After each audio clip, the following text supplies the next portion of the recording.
呢隻就係我嘅麻辣 Hello 你知我係講緊你係啊，咁白馬嚟㗎我呢隻白馬嚟㗎皇后上緊車啦，皇后係啊，好墟係嘛？我哋一行咧20幾架馬車好多啦。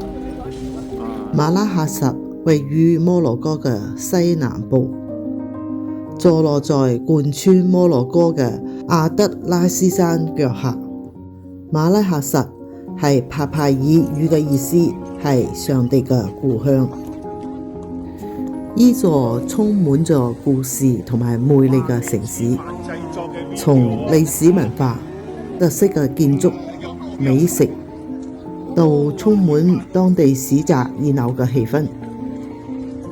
馬拉喀什城裏邊有好多紅土與砂岩砌成嘅赤土建築，喺陽光嘅點綴之下，成個城市都會成為溫暖嘅紅色，因此又有摩洛哥紅色皇城嘅稱號。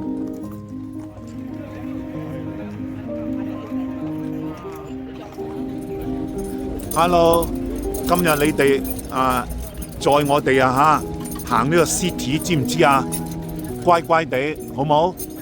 咁嗱，你最重要係載我呢個皇后知唔知啊？皇后咧就喺呢度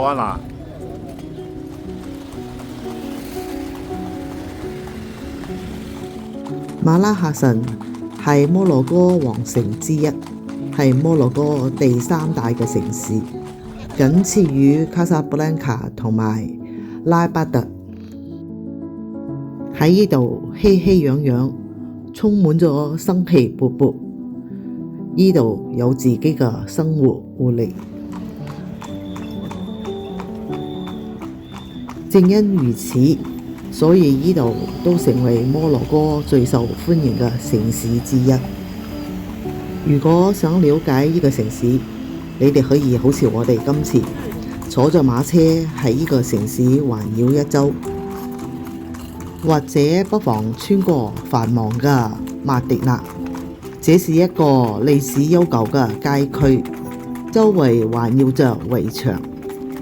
呢個都係呢個城市最主要嘅廣場。坦白講，呢度人山人海，真係比較擠迫啲。但係你可以完全沉醉在露天市場當中，睇下摩洛哥式嘅建築，享受下當地嘅美食，進一步了解下當地嘅歷史同埋文化。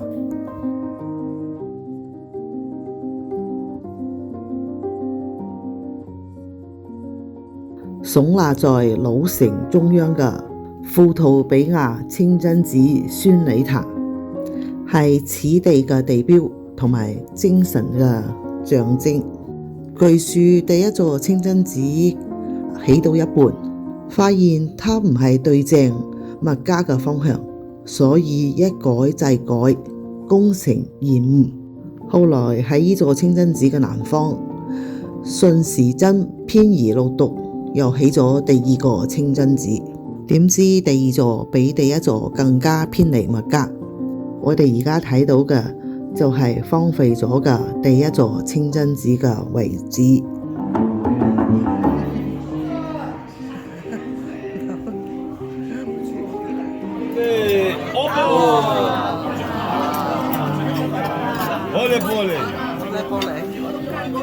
巴西亞皇宮係摩洛哥唯一對外開放嘅皇宮，佢建於19世紀，被譽為智慧之宮，係當時摩洛哥嘅宏偉宮殿建築。呢個皇宮藏於老街嘅小街道裏邊，外表睇嚟平淡無奇，但係裏邊卻別有天地。華麗嘅房間、中庭、噴泉、花園，雖然細，但非常之精緻，所以被稱為細版嘅阿罕布拉宮。法國殖民摩洛哥之後，把呢度佔為己有，並且進行咗一些改造，比如加裝了壁爐。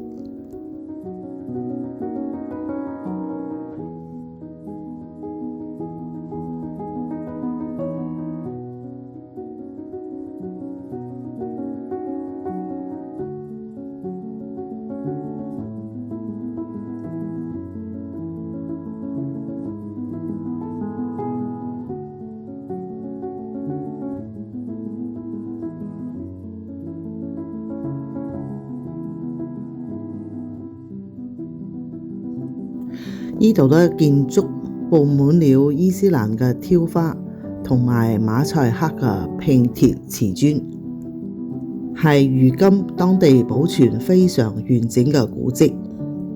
漫步其中，感受建築嘅高貴與優雅。去到摩洛哥嘅馬拉喀什，我諗你一定要去嘅地方就係吉德馬廣場。生氣蓬勃嘅樣貌。如果你想感受各種1001夜裏邊特殊街頭藝人嘅表演，你就嚟吉德馬廣場。喺度你可以睇到弄蛇啦、耍猴啦、占卜、魔術，同埋充滿傳統嘅賣水人。喺呢度，除咗可以體會到摩洛哥日常嘅生活之外，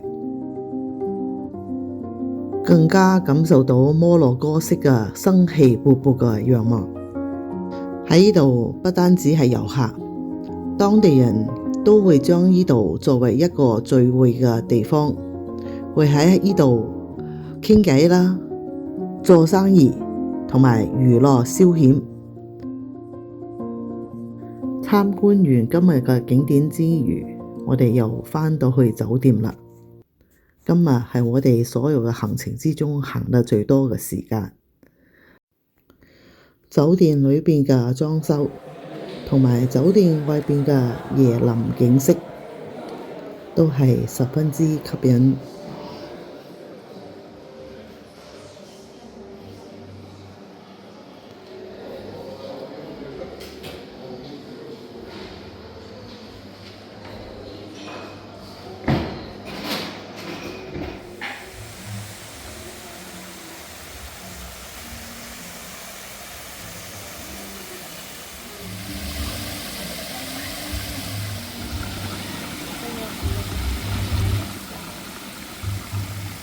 要到咗晚餐嘅時候，今日嘅晚餐非常之豐富，有牛肉、雞肉、羊肉同埋牛蹄。呢隻牛蹄真係非常之好食，滿滿嘅膠原蛋白同埋各式嘅蔬菜。晚餐之後，幾個好朋友把酒談心，美好嘅一日又完結了。